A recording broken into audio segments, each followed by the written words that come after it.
सपने वो नहीं जो आप नींद में देखते हैं, सपने वो हैं जो आपको नींद ही ना आने दे।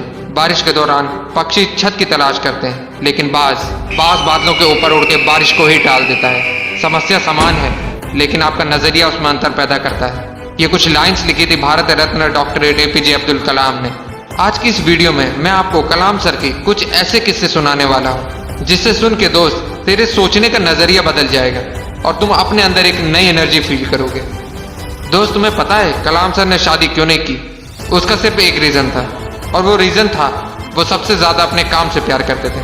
दोस्त, तुझे जान के हैरानी होगी, जिस दिन उनकी सगाई थी उस दिन भी वो काम में इतने बिजी थे कि वो अपनी सगाई तक भूल गए, और उस दिन उन्होंने शादी ना करने का फैसला कर दिया। उन्होंने एक इंटरव्यू में कहा, इंसान शादी और बच्चे अपनी सेल्फलेसनेस के लिए करता है, और मैं सेल्फिश नहीं होना चाहता। मैं अपनी पूरी जिंदगी अपने देश को समर्पित करना चाहता हूँ। दोस्तों, बात है 10 अगस्त 1979 की।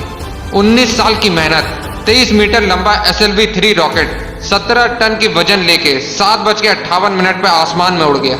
ये रॉकेट 4 स्टेज में था, और ये रॉकेट सिर्फ रॉकेट नहीं था, ये सपना था उन तमाम लोगों का जो इस प्रोजेक्ट में शामिल थे, और इस प्रोजेक्ट के डायरेक्टर थे कलाम सर। वो रॉकेट पहली स्टेज तो पार कर गया, लेकिन दूसरी स्टेज में जाने के बाद रॉकेट ने काम करना बंद कर दिया, और 317 सेकंड के बाद कलाम सर और उनके लोगों का सपना कचरा बन के श्रीहरिकोटा से 560 किलोमीटर दूर समंदर में जा गिरा। दोस्त, क्या हालत हुई होगी उस वक्त कलाम सर और उन बाकी सारे साथियों की, जब उन्होंने 19 साल की मेहनत, उनका सपना कुछ ही सेकंड में समुद्र में कचरा बन के बिखर गया। कलाम सर कहते थे कि उस वक्त अंदर से मैं इतना टूट गया था कि मैं बिस्तर में जाके घुस गया, मेरी आंखों से आंसू बहने लगे। लेकिन दोस्तों, कलाम सर हार मानने वालों में से नहीं थे।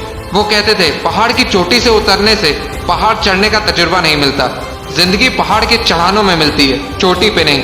कलाम सर भी इसी तरह एक एक कदम आगे बढ़ते रहे। और दोस्तों, 1 साल के बाद 18 जुलाई 1980 सुबह 8:03 पे हिंदुस्तान का पहला सैटेलाइट रोहिणी अंतरिक्ष की ओर निकल पड़ा, और अगले 2 मिनट के अंदर रोहिणी सैटेलाइट अंतरिक्ष में था।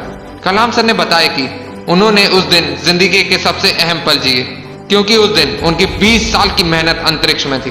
दोस्त, उस दिन हमारा देश उन चंद मुल्कों में शामिल हो गया जिसके पास सैटेलाइट लॉन्च करने की ताकत थी।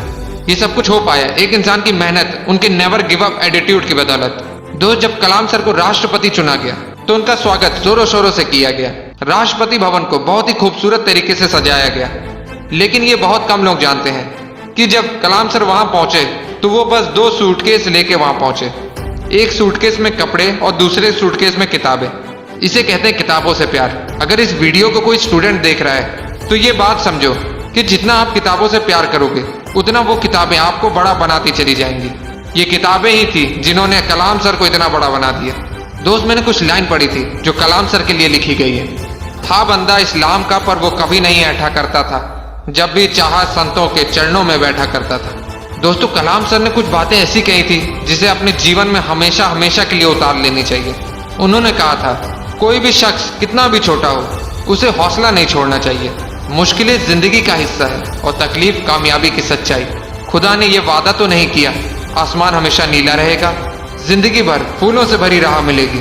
खुदा ने वादा तो नहीं किया सूरज होगा तो बादल नहीं होंगे, खुशी होगी तो गम नहीं होगा, सुकून होगा तो दर्द नहीं होगा। ये जिंदगी की सच्चाई है। अगर हम एक सांस लेंगे तो एक सांस छोड़नी पड़ेगी। अगर कुछ हासिल करना है तो कुछ खोना भी पड़ेगा दोस्त। इसलिए अगर सूरज की तरह चमकना चाहते हो तो सूरज की तरह जलना सीखो।